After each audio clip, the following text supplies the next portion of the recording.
All right, we're officially on Tiger Watch this Monday as Genesis Invitational Tournament host Tiger Woods is expected to make his season debut this week. He's welcoming an elite field to Riviera Country Club for this signature event on the PGA Tour.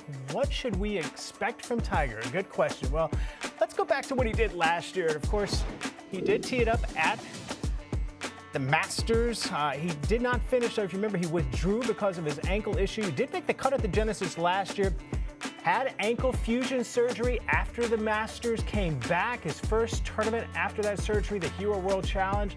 Not an official PGA Tour event, but some elite players there. 20, I should say, in the field. Not top 20 players in the field. He finished 18th. PNC Championship, he was teaming up with his son Charlie, finished tied for 5th. All right.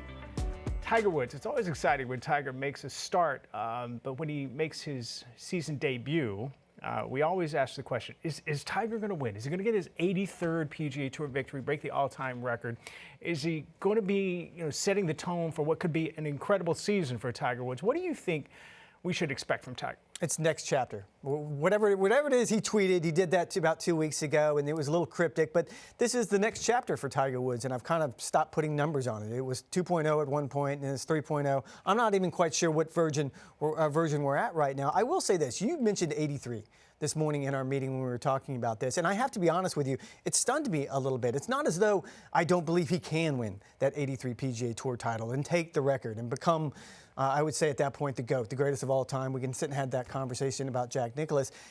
I don't know if he can do it based on his schedule right now. You and I have had this conversation a lot. Riviera is a really, really tough walk. It's a really, really hard golf course. And now as a signature event, it's going to be a really, really good field. He's picking the toughest venues against the toughest fields to go out and try to get that 83rd victory. It's going to be a good litmus test. Last time we saw him was at the PNC. You and I were both there in Orlando. Before that, I think the Hero World Challenge was probably a better test of exactly what his game was like. But this brings it up a level. It's a tough walk. It's a tough golf course. Yeah, I agree with you. I mean, if he played, let's say hypothetically, the Sony Open, if he went to Hawaii and played what is considered the flattest golf course on the planet, he's never played the Sony, by the way, and he gets 83 there, just think how great that would be. I make this comparison all the time. LeBron James is the all-time leading scorer in the NBA.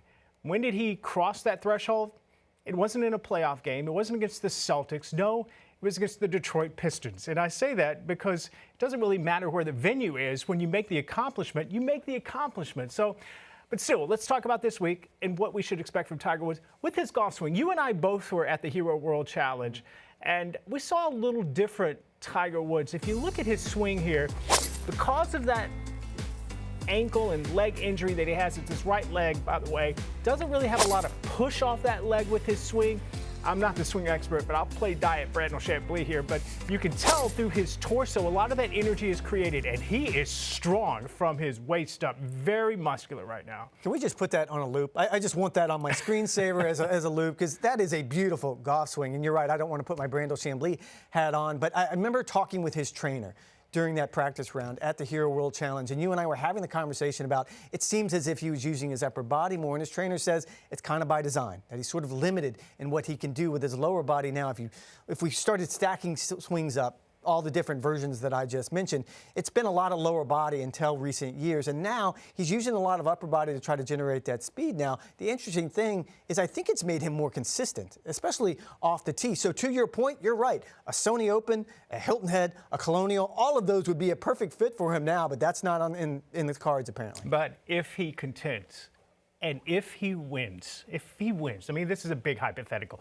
If he wins the Genesis at Riviera, he's never won at Riviera.